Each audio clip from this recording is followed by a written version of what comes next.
غلطیوں کو کیسے معاف کر دے گا اور ہمیں اپنی ان جنتوں کے اندر کیسے داخل کر دے گا جن جنتوں کا اللہ نے ہم سے وعدہ کیا ہے۔ اللہ کا یہ وعدہ ہے، اللہ کا یہ فرمان ہے کہ میں اپنے انہی بندوں کو اپنی اس جنت کے اندر داخل کروں گا جس کو میں نے بنایا ہے، اور میں اپنے انہی بندوں کو اپنی اس جہنم کے اندر بھی داخل کروں گا جس کو میں نے اپنے بندوں کے لیے بنایا ہے۔ فیصلہ ہمارے ہاتھ میں ہے، یہ دنیا دار العمل ہے، ہم یہاں جیسا عمل کریں گے، جو عمل کریں گے اسی کے حساب سے کل قیامت کے دن ہمارا فیصلہ کیا جائے گا۔ اگر ہم اور آپ چاہتے ہیں کہ اللہ ہم کو اپنی جنتوں کے اندر داخل فرمائے اور ان جنتوں کے اندر داخل کرے جس کا اللہ نے ہم سے وعدہ کیا، تو ہمیں اس دنیا کے اندر رہتے ہوئے اپنے اعمال کا محاسبہ کرنے کے ساتھ ساتھ کثرت سے نیک اعمال کرنے پڑیں گے، اپنے نفس کے ساتھ مجاہدہ کرنا پڑے گا، اپنی نفسانی خواہشات کو بالائے طاق رکھ کر کے کتاب اللہ اور سنت رسول کی اتباع اور پیروی کرنی پڑے گی۔ نفسانی خواہشات، انسان، اللہ کے حبیب فرماتے ہیں کہ حفت الجنت بالمکارہ وحفت النار بالشہوات، اللہ نے جنت کو ناپسندیدہ چیزوں سے ڈھانپ دیا ہے، وحفت النار بالشہوات، اور جہنم کو نفسانی خواہشات سے ڈھانپ دیا ہے۔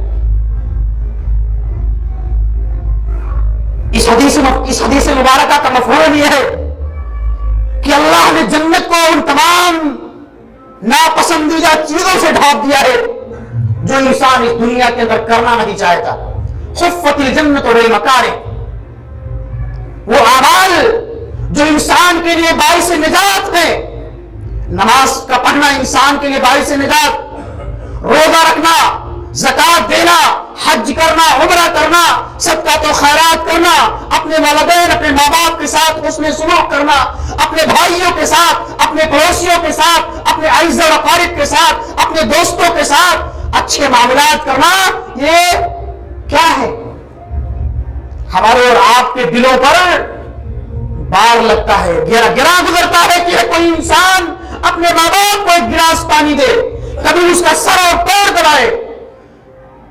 آج کی اولاد اس کو نہیں چاہتی، ہماری طبیعتوں پر بہت ہی گرا گزرتا ہے۔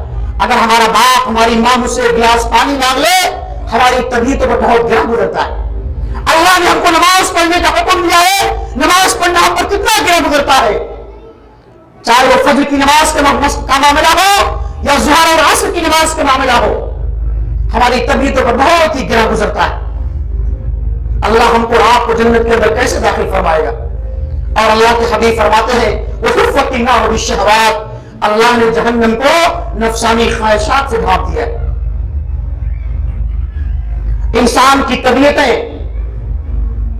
یا انسان کا نفس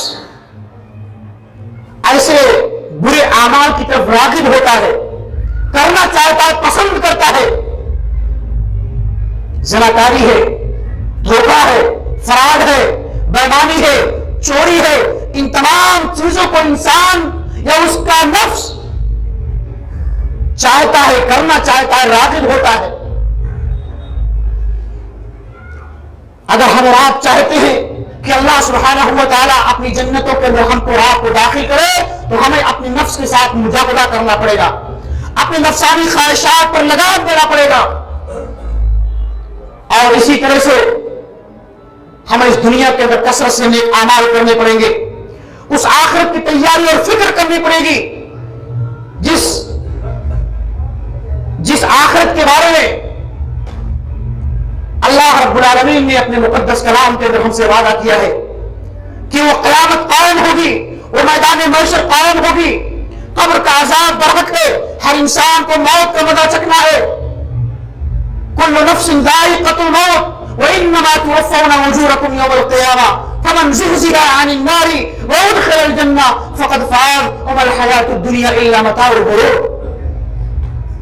آخرت کا اگر ہم کو آپ کو آخرت کی تیاری کرنی ہے تو مرنے کے بعد نہیں بلکہ اسی دنیا کے اندر کرنی ہے، اس لیے کہ یہ دنیا دار العمل ہے۔ ہم جو کچھ یہاں بوئیں گے وہی کل قیامت کے دن کاٹیں گے۔ اللہ فرماتا ہے کہ تم میں سے ہر ایک کو موت کا مزہ چکھنا ہے، وَإِنَّمَا تُوَفَّوْنَ أُجُورَكُمْ يَوْمَ الْقِيَامَةِ، اور تم جو کچھ بھی اعمال اس دنیا کے اندر کرو گے اس کا پورا پورا بدلہ کل قیامت کے دن تمہیں دیا جائے گا۔ فَمَنْ زُحْزِحَ عَنِ النَّارِ وَأُدْخِلَ الْجَنَّةَ، جس کو کل قیامت کے دن جہنم کی اس دائرتی آگ سے بچا لیا گیا اور جنت کے اندر داخل کر دیا گیا، فقد فاز، ایسا انسان اپنے مقصد میں کامیاب اور کامرا ہے۔ وَمَا الْحَيَاةُ الدُّنْيَا إِلَّا مَتَاعُ الْغُرُورِ، اے لوگوں، اے انسانوں، یہ دنیا کی زندگی بس کھیل اور تماشے کی جگہ ہے۔ یہ دنیا، اس کی تمام رنگینیاں، تمام دل فریبیاں، تمام آسائشیں، یہ محض دھوکے کا سامان ہے۔ یہ شیطان لعین جو انسان کا کھلا ہوا دشمن ہے، ان الشیطان لکم عدو فاتخذوہ عدوا، یہ شیطان تمہارا کھلا ہوا دشمن ہے، تم اس کو اپنا دشمن سمجھتے ہوئے اس کے مکر و فریب سے، اس کے ہیلے اور بہانے سے، اس کی چال بازیوں سے تم اپنے آپ کو بچائے رکھو۔ مرنے کے بعد ایک انسان کو قبر کے اندر داخل کیا جاتا ہے، میت کے ساتھ انسان کی تین چیزیں جاتی ہے، یتبع المیت ثلاثۃ اہلہ وعملہ ومالہ، جب مردے کے ساتھ تین چیزیں جاتی ہیں، اس کے اعمال جاتے ہیں، اس کے اہل ویال جاتے ہیں اور اس کا مال جاتا ہے۔ دو چیزیں میت کو دفن کرنے کے بعد واپس آ جاتی ہیں، اس کے گھر والے، اس کے اہل ویال اور اس کا تھوڑا سا مال جو چارپائی وغیرہ کی شکل میں جاتا ہے وہ واپس آ جاتا ہے۔ ایک چیز اس کے ساتھ ہمیشہ واقع ہوتی ہے، وہ چیز کیا ہے؟ ہمارے اور آپ کے اعمال، وہ اعمال جس کو ہم نے اور آپ نے اس دنیا کے اندر کیے۔ اگر ہمارے اعمال اچھے ہیں، اگر ہم پر نیکیاں غالب ہیں، تو یقیناً قبر کی اس وحشتناکی اور دہشتناکی سے اللہ ہم کو اور آپ کو معمور اور محفوظ رکھیں گے۔ ہمارے قبر کے اندر ہمارے لیے جنت کی کیاریوں کو کھول دیا جائے گا، ہمارے لیے جنت کے بستر بچھا دیے جائیں گے۔ اگر ہم نے اس دنیا کے اندر کثرت سے نیک اعمال کیے ہوں گے تو ہم فرشتوں کو ان سوالوں کا صحیح جواب دے سکیں گے کہ من رب کا، تیرا رب کون ہے؟ ربی اللہ، میرا رب اللہ ہے۔ ما دینوں کا، تیرا دین کیا ہے؟ دین الاسلام ہے، دین اسلام ہے۔ من نبیوں کا، ہمارے نبی کون ہے؟ نبی محمد صلی اللہ علیہ وسلم، ہمارے نبی محمد رسول اللہ۔ لیکن اگر ہم نے اس دنیا کے اندر کثرت سے گناہ کے کام کیے ہوں گے تو ہم فرشتوں کے ان سوالوں کا صحیح جواب نہیں دے سکیں گے۔ اللہ کے حبیب فرماتے ہیں کہ یہ قبر جو ہے آخرت کی منزلوں میں سے پہلی منزل ہے، جو انسان اس قبر کی ہولناکیوں سے بچ گیا وہ اور باقی منزلوں میں وہ کامیاب اور کامرا ہو جائے گا۔ ایک مرتبہ اللہ کے رسول حضرت براء بن عازب رضی اللہ عنہ کی مشہور حدیث ہے کہ اللہ کی فرماتے ہیں کنا مع رسول اللہ صلی اللہ علیہ وسلم، ہم لوگ اللہ کے رسول کے ساتھ ایک جنازے میں شریک ہوئے، آپ ایک قبر کے پاس بیٹھ گئے، بیٹھ کر کے آپ رونے لگے، یہاں تک کہ آپ کی داڑھی مبارک آنسو سے بھیگ گئی اور وہ مٹی اور زمین بھی بھیگ گئی۔ فبکا، آپ رونے لگے، وہ مٹی بھیگ گئی۔ اس کے بعد آپ نے کہا یا اخوانی لمثل هذا فاعدوا، اے میرے ساتھیوں، میرے صحابہ، تم اس قبر کی تیاری کرو اس دنیا کے اندر، اس لیے کہ اس قبر کے عذاب کو تمہارے لیے صرف وہی چیز بچانے والی ہے جو تم اس دنیا کے اندر نیک اعمال اور برے اعمال کرو گے۔ اگر ہم اور آپ چاہتے ہیں کہ اللہ ہم کو قبر کے عذاب سے معمور اور محفوظ رکھے تو ہمیں اس دنیا کے اندر کثرت سے نیک اعمال کرنے پڑیں گے۔ اسی طرح سے اگر ہم اور آپ چاہتے ہیں کہ اللہ ہمارے نام اعمال کو ہمارے داہنے پاؤں میں کل قیامت کے دن دے تو ہمیں اس دنیا کے اندر نیک اعمال کرنے پڑیں گے۔ اور اگر ہم اور آپ چاہتے ہیں کہ اللہ ہمارے نیک اعمال کو، ہمارے اعمال کو ہمارے برے ہاتھ میں دے تو آپ اپنے نفسانی خواہشات کی اتباع کیجیے، شیطان لعین کے بتائے ہوئے طریقے پر عمل کیجیے۔ اللہ فرماتا ہے کہ ایسے لوگ اپنے مقصد میں کامیاب اور کامیاب ہوں گے جن کا نام اعمال ان کے دائیں ہاتھ میں دیا جائے گا۔ فاما من اوتی کتابه بيمينه فيقول هاؤم اقرءوا كتابيه اني ظننت اني ملاق حسابيه فهو في عيشة راضية في جنة عالية قطوفها دانية كلوا واشربوا حنيا بما اسرفتم في الايام الخالية۔ جاؤ تم جنت کے اندر جاؤ، عیش و عشرت کی زندگی گزارو۔ کیوں؟ اس لیے کہ تم نے دنیا کے اندر بہت سارے اچھے اعمال کیے تھے، یہ تمہارے دنیا کے اندر کیے گئے اعمال کا بہترین بدلہ آج تمہیں جنت کی شکل میں دیا جا رہا ہے۔